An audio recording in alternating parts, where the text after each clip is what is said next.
আর এক পা এগোলেই কি সব বদলে যাবে? ভগবানের আশীর্বাদে চাকরিটা পেয়ে গেছিস, এবার দেখবি সব বদলে যাবে। ছেলে হাই স্কুলের মাস্টার, চাকরি পেয়ে গাড়ি করলো, বাড়ি করলো, বিয়েও করলো। এখন চাকরিও নেই আর বউও নেই। এর নাকি আবার 7 বছরের প্রেম।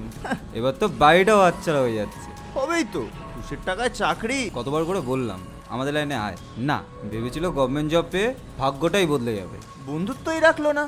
বাবা, আমরা তো আবার লোয়ার ক্লাস। কাকে বলছিস কথাগুলো? কাকে বলছি আবার কি? তোকে বলছি। বুঝতে পারছি ভাই, আসলে কি বলতো, বেঁচে থাকতে গেলে না একটু সিস্টেমের সাথে জড়িয়ে থাকতে হয়। তোর আর আমার মধ্যে না ওভারঅল ভাই কোনো ডিফারেন্স নেই। তা কত দিয়েছিলি জানো? 20 নাকি 30? চাকরিটা না আমি নিজের যোগ্যতায় পেয়েছিলাম, এই! কোনো বড্ডামেজদার দৌলতে নয়। আর তোদের এই দাদাদের জন্যই না আজকে আমাদের মতো যোগ্য ছেলে মেয়েদের এই পরিণতি। চল চল। কালই তো কথা হলো বাড়িতে, আমি, মা, বাবা, মাধবদা সবাই তোর সঙ্গে আছি। সব কিছু বদলে যাবে। না না, এখন আর কিচ্ছু বদলাবে না, যেমন চলছে সেরকম চলতে দাও।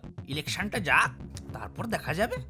হ্যাঁ ভাই, বলো তো তোমার সমস্যাটা কি? সেই 6 মাস থেকে ঘুরছি স্যার। চাকরিটা চলে যাওয়ার পর থেকে আমার বাড়ির ইএমআই, গাড়ির ইএমআই সব কিছু বন্ধ হয়ে আছে। কোর্ট থেকে লিগ্যাল নোটিশ এসেছে। স্যার প্লিজ কিছু একটা করুন।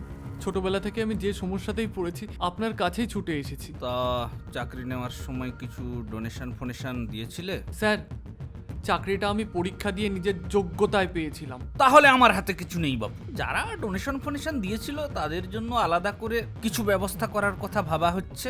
তা তোমার তো সে লিস্টে নামই নেই। আরে হলোটা কি? কেন ডিস্টার্ব করছো? ও কি আমাদের ছেলে? তা দক্ষিণা কত দিয়েছিল? হ্যাঁ হ্যাঁ হ্যাঁ হ্যাঁ, তাহলে হয়ে যাবে হয়ে যাবে হয়ে যাবে। এই ছোট ভাই, তুমি ওঠো তো ওঠো, তুমি যাও এবার। আপনারা টাকা খাবেন, টাকার জন্য অযোগ্য ছেলেমেয়েদের চাকরি দেবেন, আর সেই জন্য আমাদের মতো যোগ্য ছেলেমেয়েরা কেন ভুগবে সেটা একবার বলবেন কি? এই কোথায় দাঁড়িয়ে আছো তুমি জানো? সরি স্যার, আমার ভুল হয়ে গেছে স্যার। I am sorry. তাই কালু, নিয়ে যা একে নিয়ে যা। সেই কখন থেকে হেজাচ্ছে। এই চল চল, দাদাকে ডিস্টার্ব করছিস। এখনো ভেবে দেখ বিদ্যুৎ, পিছিয়ে যাবি না এগিয়ে আসবি। তুই চাইলে সব কিছু বদলে যাবে। দেখবি বাবা, এবার সব বদলে যাবে। আমরা সবাই বদলাতে প্রস্তুত বিদ্যুৎ, বাকিটা তোর উপর।